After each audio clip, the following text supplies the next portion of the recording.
할렐루야. 오늘도 주의 말씀과 은혜를 사모함으로 이전을 찾으신 여러분들을 주님의 이름으로 환영하고 축복합니다. 우리 앞뒤 분들 바라보시면서 오늘도 말씀 통해 선명한 주의 음성 듣기를 원합니다. 이렇게 인사하겠습니다.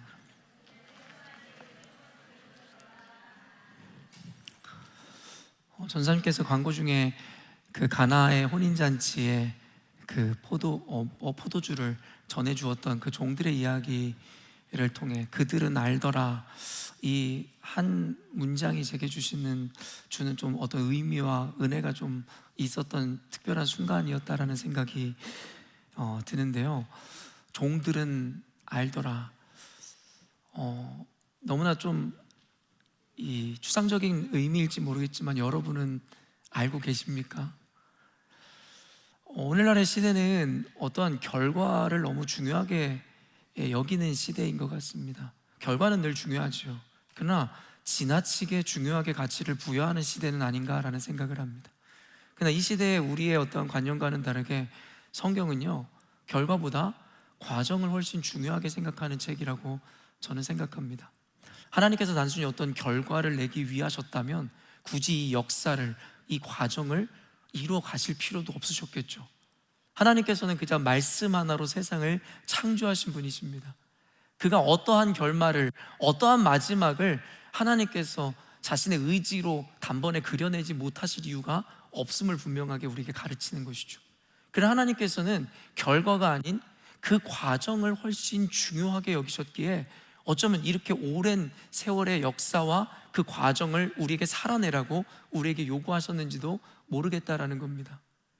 그런 의미에서 신앙생활하면서 저는 참 안타까운 것이 그저 나들이 가듯이 아니면 시간이 남아서 교회에 그저 예배를 드리고 그리고 일주일간은 자기 멋대로 자신이 살고자 하는 삶을 살아가는 자칭 신앙인이라고 하는 이들이 과연 종들이 알고 있었던 그 어떠한 신비를, 어떠한 은혜를 과연 알고 신앙생활 하겠냐라는 겁니다.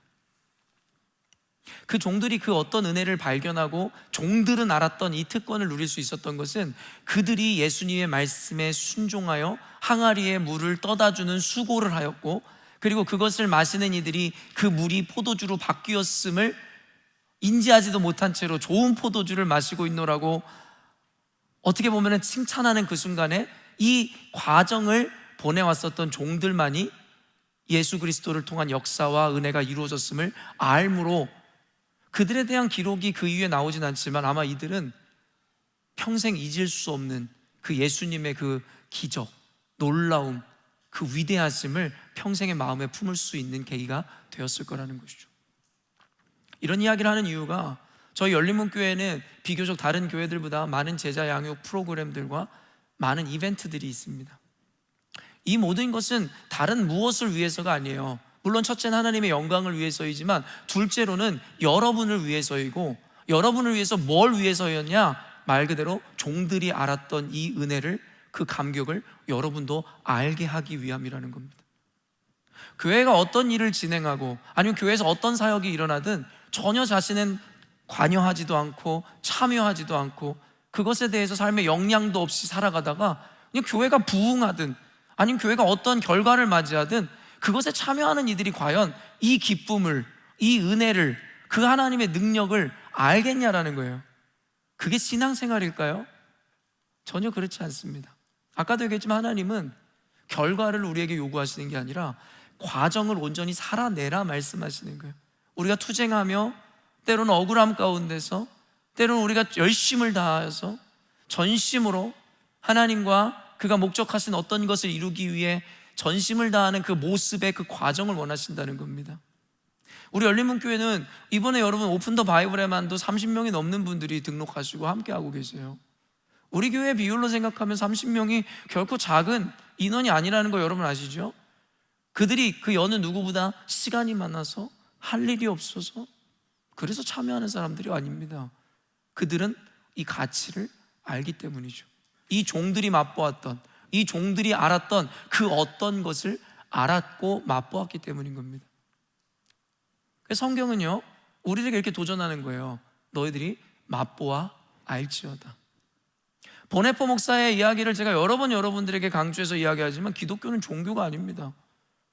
어떤 의식이나 제의에 의해서 그것만 지켜내면 되는 그런 종교적 차원의 개념이 아니다라고 여러분에게 이야기합니다. 기독교는 종교가 아니라 하나님과의 동행이며 만남이고 체험 그 자체인 겁니다. 근데 오늘날의 기독교인들이 과연 이와 같은 체험이 있을까요? 이와 같은 만남과 인격이신 주님과의 동행이 있을까요? 그렇지 않다면 왜 그럴까요? 누구도 알지 못하기 때문이고, 알지 못하는 이유는 누구도 커밋만 하고 싶지가 않기 때문인 것이겠죠. 사랑하는 열린문교회 성도 여러분, 모두에게 열려있지만 아무나가 참여할 수는 없을 겁니다. 그러나 여러분은 아무나가 아니었기를 바라는 믿음으로 여러분에게 다시 한번 초청합니다. 교회에서 일어나는 모든 사역들, 그리고 대소사의 일들에 여러분 함께 동참하십시오. 그리고 기도하십시오.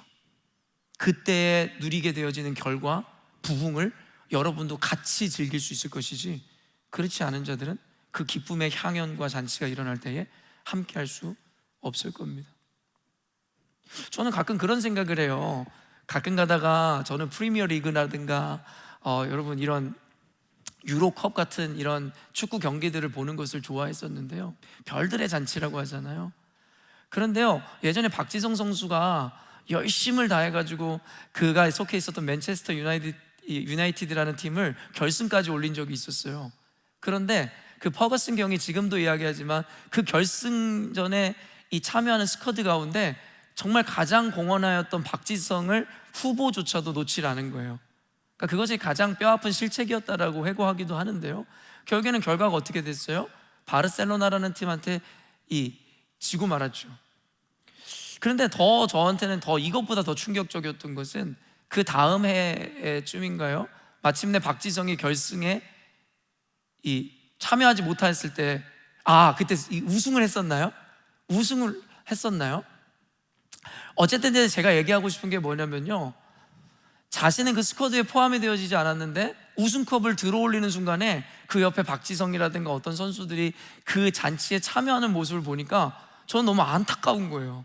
무슨 의미냐면 그 결승전에서 그는 아무런 공헌도 하지 못했다라는 거죠. 그런데도 불구하고 팀이 승리를 했기 때문에 거기에 나가서 이끌려 나와서 사진도 찍고 우승 트로피를 들어올리는 순간에 그의 마음이 어떻을까? 팀은 우승해서 기분은 좋은데 결국엔 자신이 공헌한 것은 아무것도 없다. 저는 우리 열린문교회가 앞으로 하나님께서 우리 교회를 어떻게 이끌어 가실지에 대한 분명한 명확성과 확신이 있습니다. 언제인지는 모르겠지만 그 분명한 때가 있음을 알죠. 그때 여러분은 그 잔치에 같이 트로피를 들어 올리며 함께 그 기쁨에 오롯이 참여할 수 있는 분이실지, 아니면 그 기쁨의 잔치에 참여하고 있음에도 불구하고 과연 내가 여기에 서 있는 게 맞는가 어색함을 느끼는 분일지에 대해서는요, 여러분 스스로가 선택하는 거라고 생각합니다. 지금 우리 열린문교회에 이루어지고 있는 모든 사역 가운데 여러분 동참하세요. 늘 이야기하지만 저는 그냥 사람이 많이 모이는 교회를 이루고 싶은 생각 같은 게 없습니다. 모두가 함께 제자 되는 교회, 모두가 함께 가족이 되는 교회, 모두가 함께 교회를 세우는 그런 교회가 되었으면 좋겠습니다. 우리 앞뒤 분들 바라보시면서 이 믿음을 담아 함께 권면하십시다. 교회 많은 사역 가운데 함께 동참하시기를 부탁드립니다.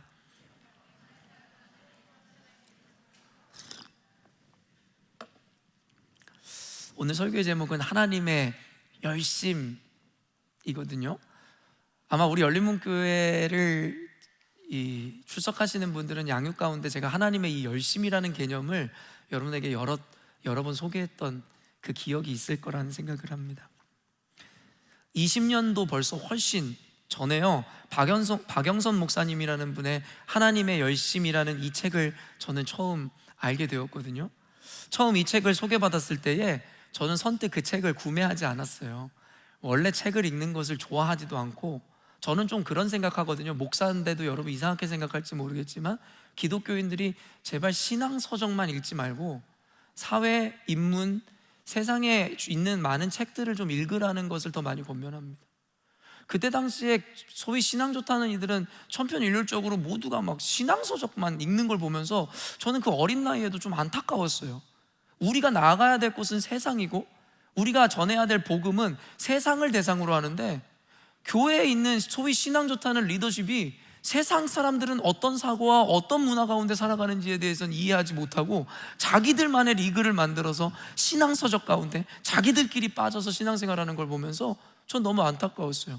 그래서 신앙서적 읽을 시간에 신학생들, 제 후배들한테는 세상의 책을 읽어라, 그리고 저들이 어떤 사고 가운데 어떤 세계관 가운데 살아가는지를 인식해라, 그런 의미에서 좀 반대 정신이 있었는지 저는 이 책을 소개받았음에도 불구하고 책을 구매하지 않았습니다.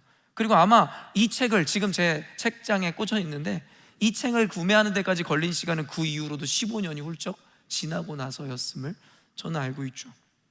그런데요, 놀랍게도요, 제가 이 책을 소개받은 이후에 15년이 넘는 기간 동안에 이 책을 구매하지도 읽지도 않았지만 저는 이 기간 동안에 이 책의 제목이 내 뇌리에 깊게 남아서 그 제목만을 가지고 묵상하고 심지어 설교 중에 인용하는 그런 일들이 종종 왕왕 있었더랬습니다.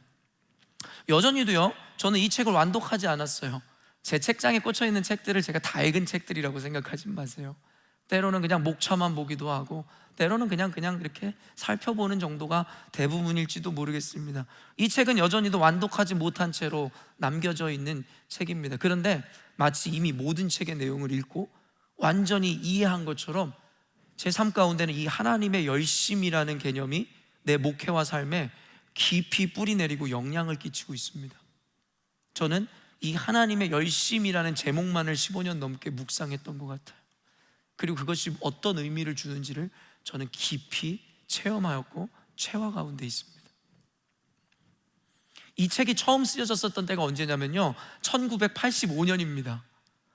지금 여기 1985년에는 태어나지도 않았던 분들이 상당수 계시잖아요. 1985년이 어떤 때였습니까? 한국교회가 무서운 속도로 부흥에 박차를 가하고 있었던 때였어요. 속된 말로 그냥 교회 개척만 하면 교회가 된다라고 얘기할 정도로 교회의 절대적인 부흥기였습니다. 그리고 많은 성도들이 열광적으로 교회에 헌신하던 때가 바로 그때였습니다. 그런데 그렇기 때문에 그러한 시기에 한참 교회에 하나님께 열심을 외치던 때였어요. 여러분 헌신하세요. 하나님 앞에 열심을 내세요. 여러분의 모든 것을 하나님께 드리세요. 이와 같은 하나님께 열심을 외치고 성도들을 독려하던 때였어요. 그런데 그런 시대 배경 가운데 하나님께 열심이 아닌 하나님의 열심을 소개하고 선포하는 박영선 목사님의 인사이트는 굉장히 놀라운 것이다라고 하지 않을 수가 없다라는 거죠. 모두가 하나님께 열심을 외치고 있을 때 아니다, 하나님께 열심이 아니라 하나님의 열심이다 라고 이야기하는 것이 지금 우리는 어떻게 받아들일지 모르겠지만 저에게는 굉장히 충격적이었습니다. 인간이라는 존재는요, 모두가 고정관념이라는 것을 갖고 있습니다. 그리고 이 고정관념이라는 것을 한번 갖게 되면은 거기서 벗어나는 것은 매우 어렵습니다. 아니, 어쩌면 불가능하다라고도 할 수 있을지도 모르겠습니다. 왜냐하면 자신이 그 관념 안에 갇혀 있다는 사실마저도 인지하지 못하기 때문입니다. 그렇기 때문에 자신이 고정관념이라는 것을 갖고 있어도 자신이 그 관념에 갇혀 있다는 사실을 인지하지 못하기 때문에 여기서 빠져나와야 된다는 생각을 못하죠. 그리고 자기가 갖고 있는 고정관념이 마치 진리인 마냥, 그것만이 전부인 마냥 생각하고 살아가는 게 우리 인간 실존의 한계인지도 모르겠습니다. 주중에 제가 짧은 쇼츠를 보면서 인사이트를 얻어 우리 오픈투유한테도 그 쇼츠를 제가 올려드렸잖아요. 여러분들은 같이 보면서 제가 품었던 생각을 같이 하셨는지는 모르겠습니다. 이세돌이라는 여러분 천재 바둑 기사를 알고 계실 거예요. 지금 은퇴했지만 알파고 마스터와의 대전 가운데 유일하게, 대국 가운데 유일하게 1승을 얻은 유일한 인류입니다. 그 누구도 이 알파고 마스터와의 이 대국에서 이긴 적이 한 명도 없었습니다. 이 이세돌이라는 사람을 빼고는 말입니다. 그러나 그가 알파고 마스터와의 대결을 통해서 깨닫고 느낀 점을 나누는 짧은 쇼츠였는데요, 그 내용의 대략이 이렇습니다. 저는 바둑을 잘 몰라요. 바둑을 어떻게 두는지도 모르기 때문에 그가 이야기하는 것을 제가 자세히 설명해 드릴 수는 없을 것 같습니다. 제가 잘 모르는 영역이거든요. 하지만 대략이 이렇습니다. 바둑 기사들의 세계에서는 절대 두지 않고 공략하지 않는 선택지가 있다는 것이었어요. 그런데요, 알파고는 그 금기를 깨고 그 지점을 공략했다라는 거예요. 애초에 알파고에게는 어떠한 편견이나 고정관념이 없었기 때문에 가능했던 것이다라고 그가 소회를 밝히더라는 것이죠. 그리고 이것이 이세돌 기사에게는 굉장히 충격적이고 그가 뭐라고 고백하냐면 도리어 창조적으로 다가왔다라는 거예요.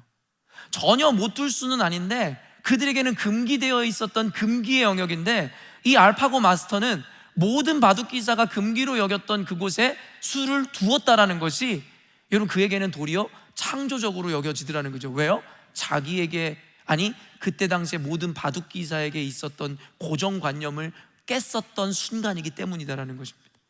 자신은 어려서부터 절대 좋지 않은 수이고 피해야 하는 길이라는 것을 배운 이후로 그것을 공략해야 한다고 단 한 번도 생각해 보지 못했다라는 거예요. 그래서 자기만의 생각이었고 사고였는가를 알아보기 위해서 다른 바둑 기사들, 프로 기사들의 어떤 것을 살펴봤더니 그 프로 기사들조차도 그 지점을 공략하는 이가 단 한 명도 없었다라는 거예요.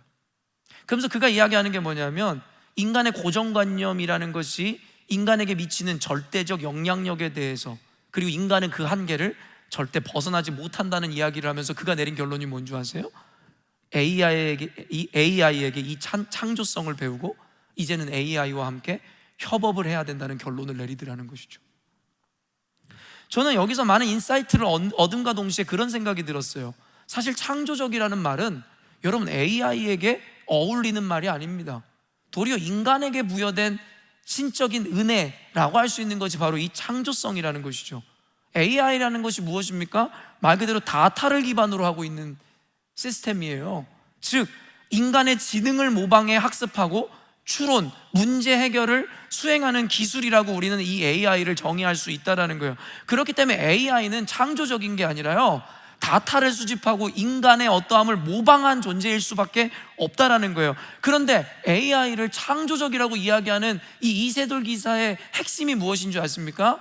바로 AI는 고정관념이 없기 때문이라는 겁니다. 정작 창조적이어야 하는 인간이라는 존재는 이 고정관념에 갇혀서 모두가, 시대가, 대세가 이야기하는 그것을 벗어날 수 없는 그와 같은 제한적 존재로 자기를 고정관념에 가두더라는 것이죠.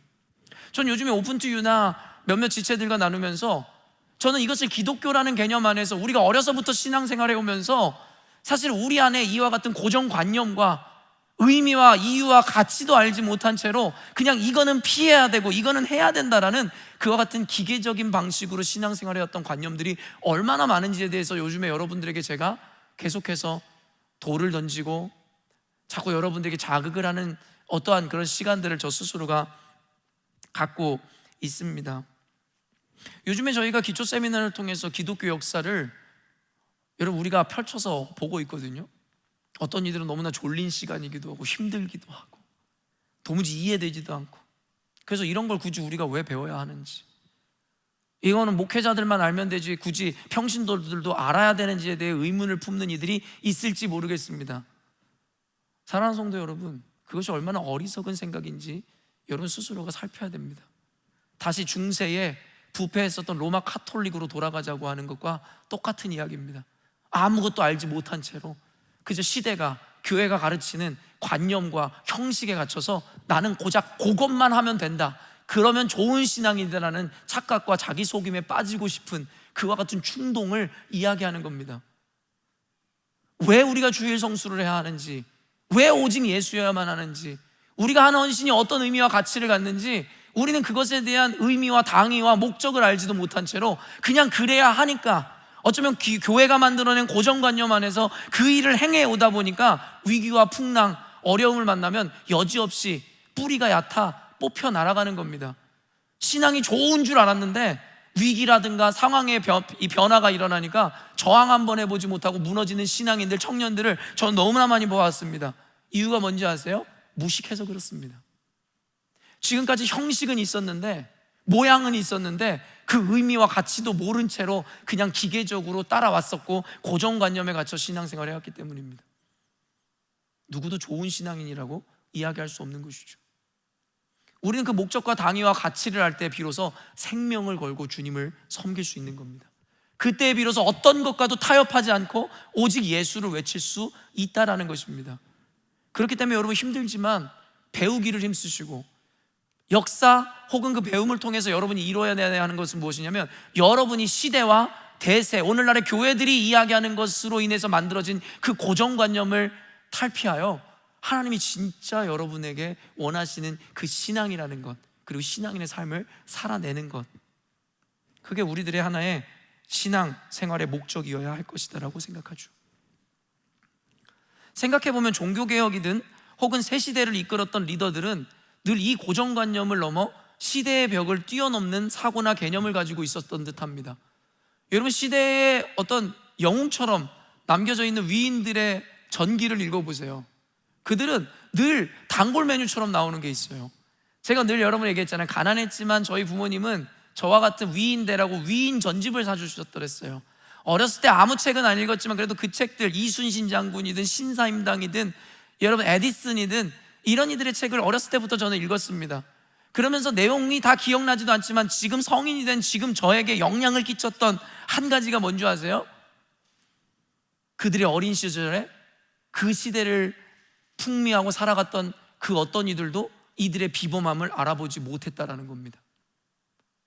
세상의 대세가, 시대의 오름이, 세상의 성공이라는 것이 이들의 앞선 사고와는 부합되지 않기에 늘 이들을 핍박하고 조롱하고 괴롭혔더라는 것이죠.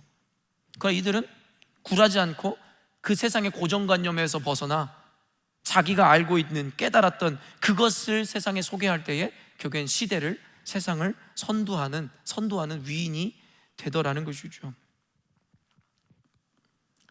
시대에 끌려다니는 것이 아니라 시대를 리드하는 사람들, 종교관념에 끌려다니는 것이 아니라 하나님의 뜻을 밝혀내는 것, 그것은 바로 이와 같은 고정관념에서 벗어난 이와 같은 부르심이 있는 자들에게만 주어진 은혜인지도 모르겠습니다. 하나님께 열심을 강조하던 그 시대, 1980년대에 이를 뒤집어 하나님의 열심의 개념을 던진 그 박영선 목사님의 인사이트가 얼마나 충격적이고 놀라운 개념이었겠습니까?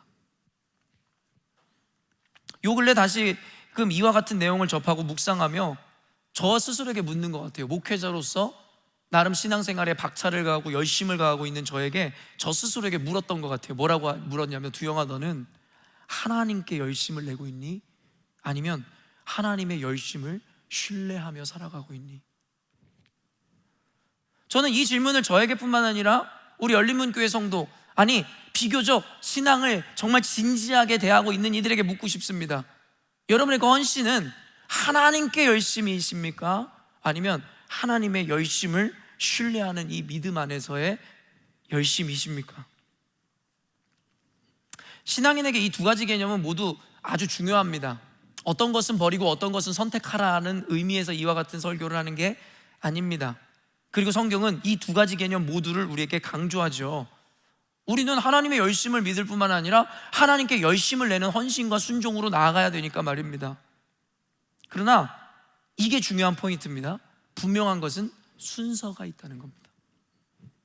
제가 여러분에게 자주 인용하지만 율법사의 질문에 첫째 되는 계명, 첫째는 하나님을 사랑하고 둘째도 이와 같으니 내 이웃을 내 몸과 같이 사랑하라 라는 이것에 대해 강해해서 여러분에게 풀어줬던 적이 있어요. 첫째 되는 개념을 동일시했어요. 하나님을 사랑하는 것과 이웃을 사랑하는 개념을. 그러나 중요한 것은 그럼에도 불구하고 왜 첫째와 둘째의 우선순위에 대한 개념을 예수님께서 말씀하셨겠냐라는 겁니다. 그러면서 제가 풀어 여러분에게 설명한 것이 이것이었죠.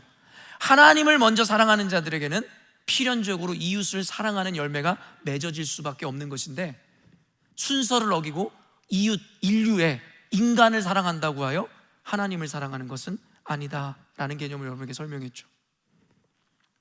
저는 이 개념 안에서 여러분들에게 이야기하고 싶은 거예요. 하나님께 열심을 내기 전에 우리는 먼저 하나님의 열심을 먼저 인식하고 신뢰할 수 있어야 된다는 거예요. 이 말을 아까의 그 개념에 대입해서 여러분에게 설명해 드리면, 하나님께 열심이 있다고 하여 하나님의 열심을 신뢰하는 것은 아니다라는 겁니다. 그러나 하나님의 열심을 믿고 신뢰하는 자들에게는 하나님에 대한 열심이 따라올 수밖에 없다는 겁니다. 한국교회가 무너지는 이유요? 저는 확신합니다. 여러분, 제가 늘 확신을 경계하라고 하는데 확신 자꾸 하는 레토릭 사용해서 정말 미안한데, 그만큼 저는 강조하고 여러분에게 연구된 다타에 대한 결과라고 이야기하고 싶은 겁니다. 무슨 말이냐면, 한국 교회는 하나님께 열심은 있었으나 하나님의 열심을 알지 못하였다라는 겁니다. 그런 의미에서는 오늘 우리 너무 자랑스러운 우리 열린문교회 성도들에게 묻고 싶은 거예요. 여러분에게 하나님께 열심은 있는데 혹 하나님의 열심에 대한 인지는, 그 믿음과 신뢰는 없는 것 아니냐라는 것이죠. 어떤 의미인지 설교 중에 여러분들에게 계속 풀어 설명해 드릴 겁니다.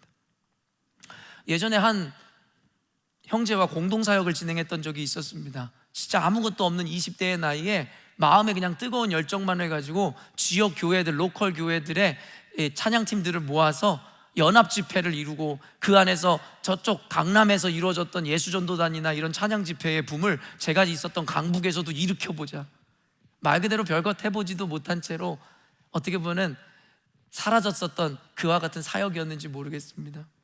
그럼에도 불구하고 그때 제 마음에만큼은 뜨거운 열정과 사모함이 있었다는 것이죠. 그때 저와 함께 공동 리더의 책임을 맡았던 어떤 지체와 의견이 충돌한 적이 있었는데요, 그 이유가 다음과 같았어요. 저는 지금도 그렇지만 그때에도 여전히 하나님의 뜻, 하나님의 목적, 하나님의 기쁨, 모든 것이 하나님에게 초점이 맞춰져 있었던 때였어요. 근데 이 형제는 저와는 다르게 실제적인 계획과 그리고 합리 그리고 상식에 더 포커스를 맞추는 형제였어요. 그 형제가 틀렸다는 건 아니지만 그 형제가 저에게, 대표 리더를 하고 있었던 저에게 이렇게 묻는 거예요. 조영아, 이제 우리가 향후 사역 계획에 대해서 좀 논해보자고. 그러면서 이제는 더 이상 하나님의 섭리, 계획 이런 거 얘기하지 말라고.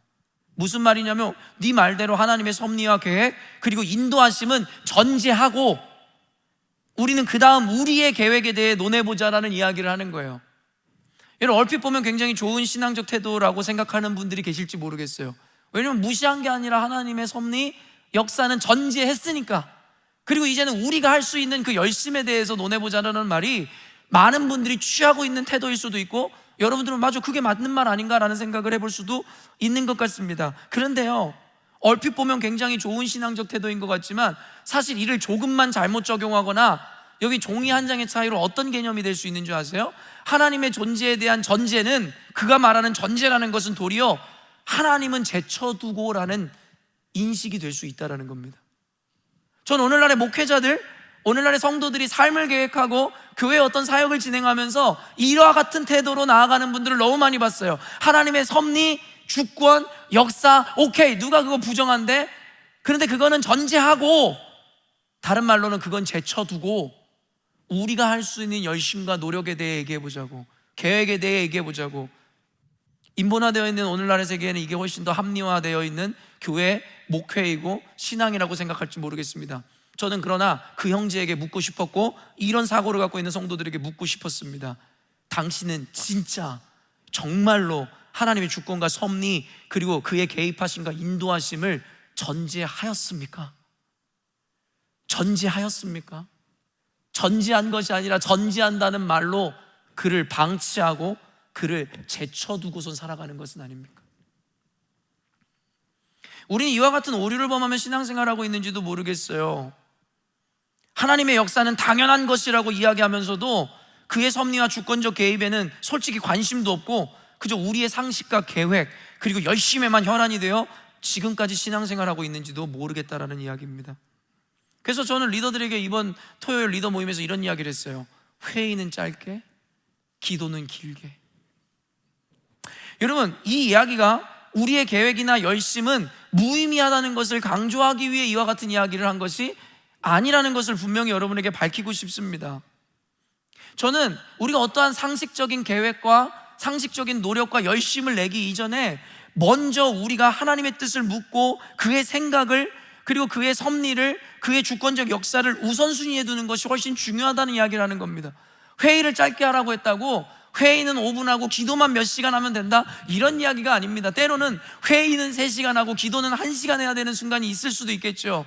그냥 회의는 짧게 기도는 길게라는 이 의미를 단순히 물리적 개념에서의 시간 개념으로 그와 같은 배분으로 생각하지 마시고 우리 마음의 포션을 오직 하나님께만 두는 것을 우리는 늘 염두에 두고 신앙생활을 해야 된다는 것을 강조하는 것입니다. 어떤 이들은 목사님 좀 극단적입니다라고 얘기할 수 있을지 모르겠지만, 왜 오늘날 저와 같은 극단적 목회자들이 생겨나야 하는 이 비극을 초래했는지에 대해서 여러분 잘 생각하라는 겁니다.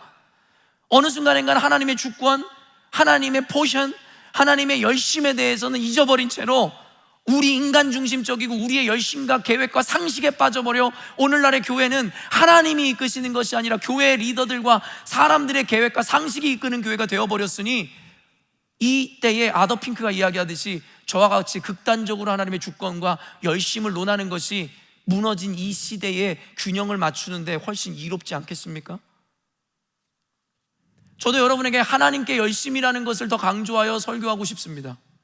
그게 훨씬 더 실천적이고 실제적일 테니까 말입니다. 그러나 오늘날의 우리 교회가 잃어버린 것은 하나님께 열심이 아닙니다.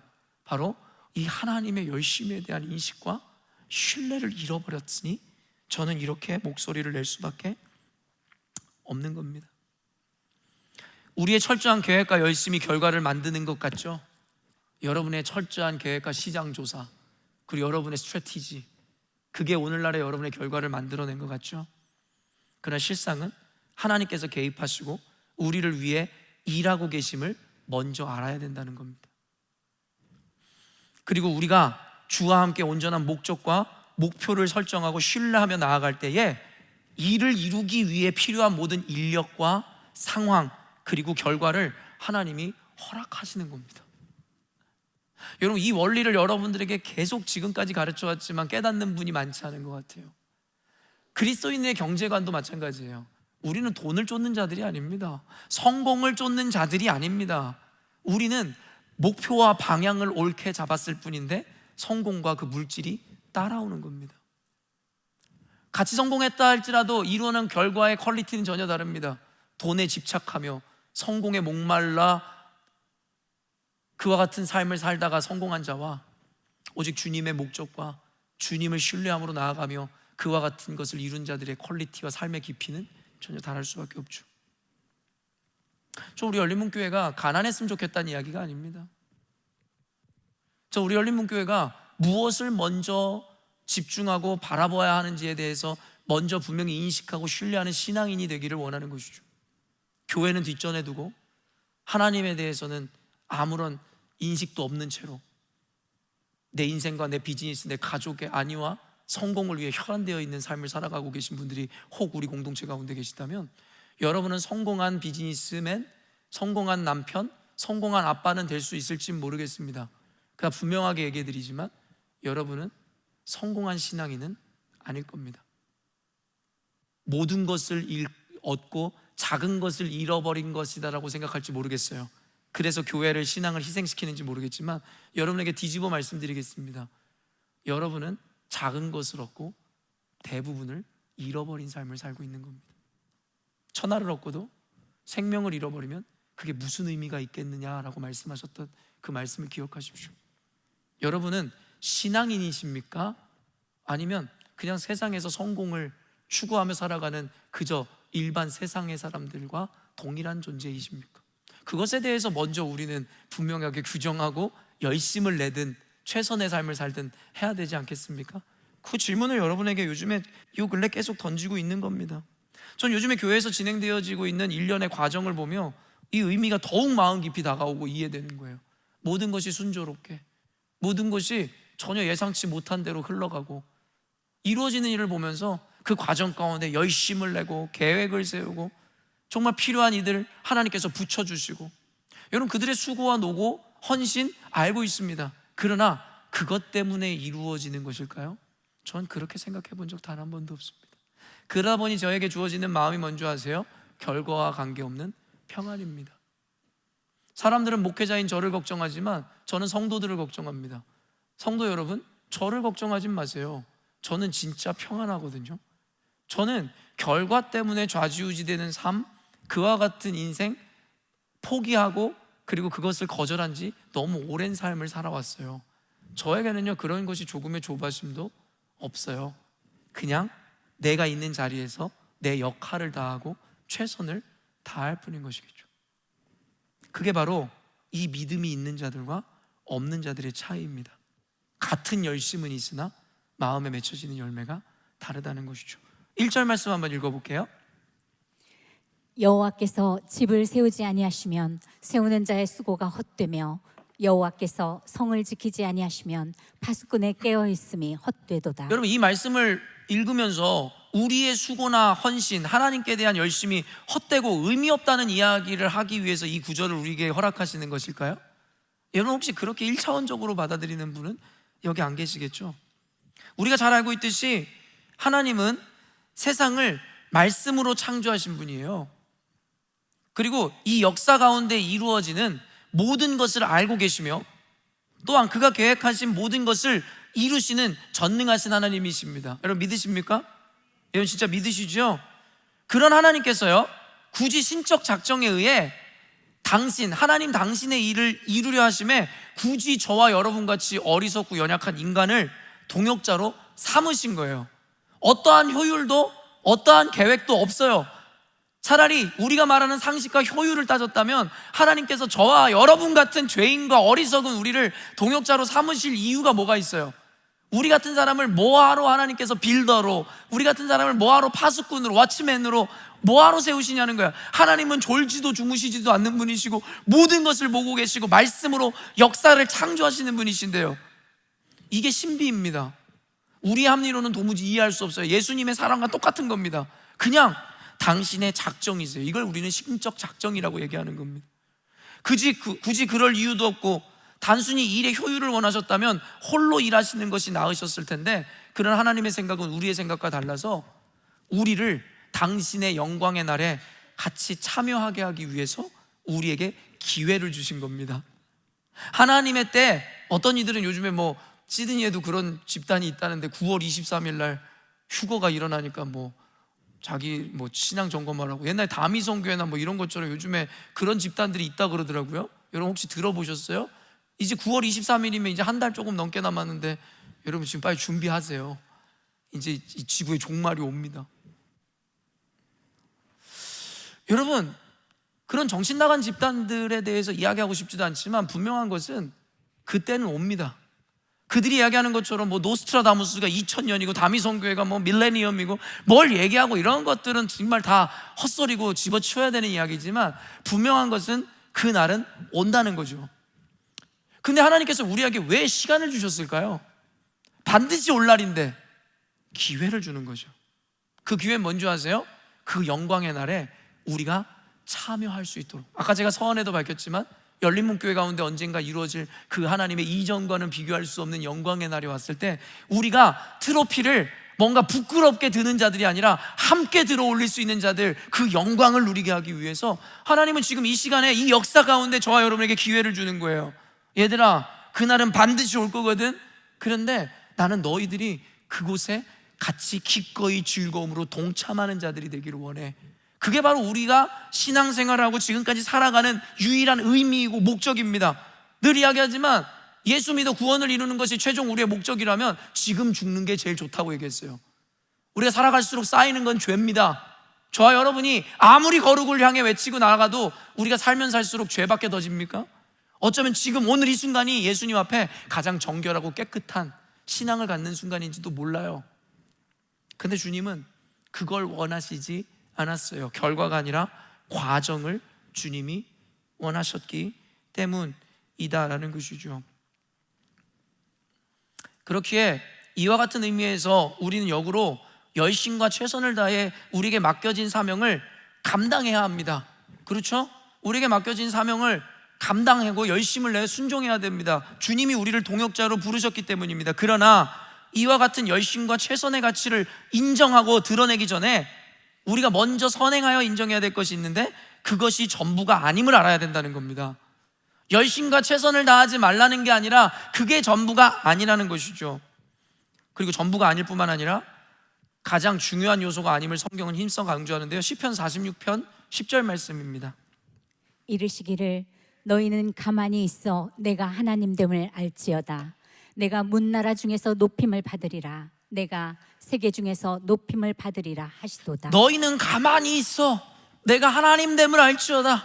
이 말씀 우리가 찬양으로도 만들어서 부르면서 여러분, 이 말씀의 핵심 우리가 이해하지 못하는 경우가 있어요. 우리에게 아무 일도 하지 말고 주저앉아 있으라는 이야기입니까? 너희는 가만히 있어라고 하니까 너희는 아무것도 하지 마, 이런 이야기를 우리에게 가르치고 있는 걸까요? 이 말씀의 의미는 뭐냐면요, 우리의 어떠함이나 행함으로가 아닌 하나님 당신의 능력으로 모든 일을 이루어 행하시리라는 선포를 담고 있는 말씀입니다. 여기서 중요한 건 우리가 아무것도 안 한다가 아니라 하나님 당신 스스로의 의지로 당신께서 하신다가 포커스다라는 얘기를 여러분들에게 전해주는 말씀이에요. 이 말씀 구절은요, 출애굽기서에도 등장하거든요. 너희를 위해 내가 대신 싸우리니 너희는 가만히 있어, 내가 하나님 됨을 알지어다. 출애굽기에서 모세에게 하나님께서 하신 말씀이에요. 그리고 이후에 가나안 땅에 입성할 때 여러분, 그들이 만났던 첫 번째 관문이 뭐였다고요? 난공불락의 성이었던 여리고성을 만났습니다. 그 어떤 누구도 쉽게 범접하거나 무너뜨릴 수 없는 난공불락의 여리고성을 만났습니다. 그때 하나님께서 그들에게 여러분, 아무런 행동도, 어떠한 행동도 요구하지 않으셨습니까? 너희들은 아무것도 하지 말라 그러셨나요? 아니라는 거죠. 그들에게 어떤 행동을 요구하셨어요. 다만 그들에게 상식적인 행동을 요구하지를 않는다는 것이죠. 저는 이게 지금까지도 미스테리고 우리에게 놀라운 일이어야 된다 생각합니다. 뭐라고 이야기하는 거예요? 6일 동안 6바퀴를 돌고 마지막에 7일째 되는 날은 이 나머지 7바퀴를 돌아, 7번을 돌아 총 13바퀴를 돌라는 이야기예요. 여러분, 그때 당시 우리가 어떤 애니메이션을 제가 본 기억도 있는데 얼마나 바보 같은 명령입니까? 지금 이 성을 힘써 함락시키라고 하고 계획을 짜고 무기와 병거를 가지고 와도 모질할 판에 뭐라고 하는 거예요? 13바퀴를 그냥 바보처럼 돌으라는 거예요. 그리고 심지어는 아무 말도 하지 말라는 거예요.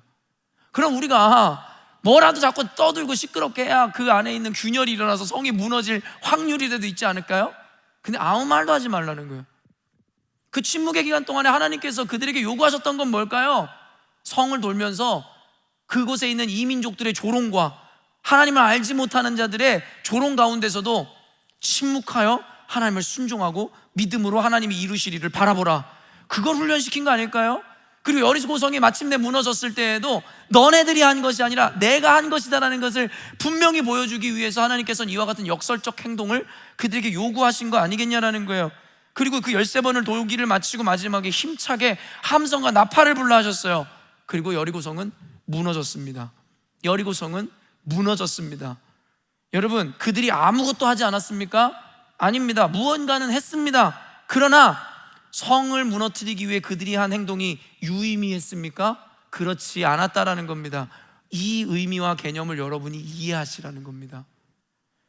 하나님께서 우리에게 아무것도 하지 말라는 이야기가 아니에요. 여러분, 계획도 짜시고 열심을 내시고 최선을 다하세요. 그러나 그게 우리 삶의 역사의 결과를 이루는 것이 아님에 대해서 분명히 가르치는 겁니다. 교회가 열심을 내야 돼요. 하나님께 열심도 좋습니다. 교회가 최선을 다해 순종해야 됩니다. 헌신도 해야 됩니다. 그런데 그것이 결과를 만드는 것은 아니다. 그래서 이와 같은 의미 안에서 오늘 성경은 우리가 아무리 수고한다 한들 하나님이 집을 세우시고 성을 지키시지 않으면 파수꾼과 노동자의 수고가 모두 헛되다라고 얘기하는 겁니다. 여러분이 아무리 계획을 잘 짜고 아무리 스트래티지와 열심을 다해 하루에 2시간 자고 열심히 일했다 할지라도 그게 하나님께서 함께 하시지 않는다면, 하나님이 열심을 내시지 않는다면 그 모든 것이 헛수고다라고 이야기하고 있는 겁니다. 하나님께 열심과 하나님의 열심의 개념과 더불어 우선순위를 분명히 알지 못하면 우리 신앙생활은 엇박자가 나게 되어 있습니다. 우리의 열심보다 크신 하나님의 열심을 이해하고 받아들이게 되면 우리에게는 절대적 안심이 주어집니다. 하나님, 저는 최선을 다할 뿐입니다. 그러나 저는 믿습니다. 하나님 당신께서 깊이 개입하심으로 우리의 삶을 가장 좋은 곳으로 인도하실 것을 말입니다. 이게 바로 신앙입니다.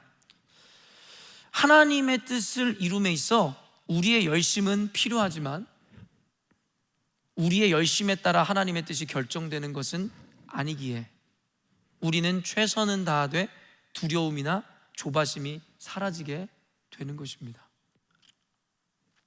혹시 여러분들 가운데 하나님의 일은 하면서도 두려움이나 염려 가운데 머무는 분들이 계시다면 오늘 말씀을 잘 새겨 개념화해야 합니다. 최선을 다한 이후에 그 결과를 하나님께 맡겨드림으로 여러분 비로소 안정과 평안을 느끼시기 시작할 겁니다. 지난 호주에서의 10년의 제 지난 삶, 그리고 그것보다도 그 이전에 제 인생을 생각해 보니 참 치열하고 열심히 살았던 것 같습니다. 뭐 누구보다 열심히 살았냐라고 묻는다면 그것에 대해 답할 자신은 없는데, 제가 처한 환경과 제 입장에서는 정말 치열하고 열심히 살아왔던 것 같습니다. 그래서 늘 종종 제 지난날의 호주 생활이든 인생을 살펴보면서 일면 대견하기도 하고 기특하다고 생각하며 저를 칭찬하는 시간을 종종 저는 갖습니다. 그러면서도 삶의 여정의 구비구비마다 만났던 절망과 고통의 순간, 그리고 고비들을 생각해 보면 저는 이런 결론에 늘 다다르게 됩니다. 이렇게 살아 여기까지 온 것이 모두 하나님의 은혜였구나. 나름 치열하게 열심히 수고하며 살아왔던 것도 사실이지만, 그러나 내가 피할 수 없었던 그 불가항력적인 그와 같은 고통과 고난의 상황 가운데서도 지금까지 하나님이 나를 인도하셨구나. 그러다 보니 자연스럽게 저의 고백은 감사로 이어지게 되고, 또한 그러다 보니 지금까지 내 삶의 주인 되어 내 삶을 인도하셨던 주님께서 앞으로도 내 삶을 인도하시겠다라는 하나님에 대한 온전한 의탁이 이루어질 수 있었던 것 같습니다. 그러나 반면에 나의 열심과 행위에 집중한 사람들의 결과는 결국엔 자기 자랑과 교만에 빠지게 될 겁니다. 내가 여기 이민 생활하면서 잠도 자지 않고 그렇게 단단하게 살아서 내가 지금 이루어낸 이 성공, 이것이 그때 내가 그렇게 열심을 다했기 때문이다 라고 자기 열심과 행위에 집중한 자들은 결국엔 꼰대가 되고 자기 자랑과 교만을 일삼는 자, 자기가 이룬 성공만이 전부라는 착각과 자기 기만에 빠지는 자가 분명히 되게 되어 있습니다. 그러나 하나님의 열심을 인정하며 그의 은혜를 고백할 때는 이는 감사로 이어지고 겸손으로 이어지게 되는 겁니다. 그래서 하나님은 이 순수화 개념을 우리에게 더욱 분명하게 하라고 말씀하신 겁니다. 열심을 내지 말라가 아니라 하나님께 열심 이전에 하나님의 열심을 먼저 깊이 신뢰하고 바라보라는 겁니다. 그 이후의 열심에 대하여 하나님은 보상하시고 반드시 당신의 결과를 주시겠다라는 것이죠. 이사야 9장 7절 마지막으로 읽겠습니다. 그 정사와 평강의 더함이 무궁하며 또 다윗의 왕자와 그의 나라에 군림하여 그 나라를 굳게 세우고 지금 이후로 영원히 정의와 공의로 그것을 보존하실 것이라. 만군의 여호와의 열심이 이를 이루시리라. 여호와의 열심이 이를 이루시리라. 그리고 요즘 학개서에도 얘기하지만 그를 수식하는 표현이 뭐예요? 만군의 여호와, Almighty God. 전능하신 하나님이 그 일을 이루실 때까지 쉬지 않고 열심을 내시리라. 여러분, 제가 지금도 때로는 눈앞이 깜깜하고 하나님 정말 가능합니까? 라는 불가항력적인 그와 같은 큰 벽을 만날 때마다 저는 이 고백을 다시금 합니다. 저로선 절망적인데 만군의 하나님께서 이 일을 이루시기까지 하나님은 열심을 내신다. 여러분, 그 하나님이 열심을 내신다니까 안심이 되는 거예요. 여러분, 내 아버지가 나를 위해 열심을 내신다? 그 마음은 감사한데요, 안심은 되지 않을 것 같아요. 왜냐하면 우리 아버지 능력이 없거든요. 그런데요, 우리 하나님은 만군의 하나님이시잖아요. 자녀 사랑의 마음만 있을 뿐만 아니라 그 일을 이루실 수 있는 분이십니다. 믿으십니까? 그 하나님의 열심이 지금 저와 여러분의 인생 가운데 개입하고 계신 거예요. 여러분은 여러분 스스로 열심을 내고 있고, 여러분 혼자 손에 피 묻히며 살아가고 있고, 여러분만 땀 흘리며 살아가고 있다고 생각하고, 여러분만 홀로 괴롭다고 생각하지만 아니에요. 하나님의 열심이 지금도 여러분의 인생 가운데 깊이 개입하고 계세요. 그리고 하나님이 그 일을 이루시기까지는 멈추지 않겠다라고 말씀하시는 겁니다. 이민 생활을 하며 오늘도 고군분투하며 살아가고 있을 우리에게 하나님은 이 하나님의 열심의 개념을 통해 위로하고 격려하며 우리로 하여금 끝까지 당신을 신뢰함으로 당신이 이루실 일을 바라보라고 우리들에게 권면하고 계신지 모르겠다라는 생각을 합니다. 또한 결국 승리하는 신앙인의 삶이란 결국 나의 열심이나 단순한 종교적 투쟁에 의해서 이루어지는 것이 아니라 모든 것을 이루실 그 하나님의 열심을 믿고 신뢰함 가운데 주어진다라는 것을, 그것이 승리라는 것을 여러분 잊지 않으셨으면 좋겠습니다. 오늘도 여전히 하나님 당신의 열심으로 우리 열린문교회와 여러분을 위해 일하시고 계시는 그 하나님을 신뢰하며 승리하시는 여러분 되시기를 주님의 이름으로 축원합니다. 아멘. 기도하겠습니다.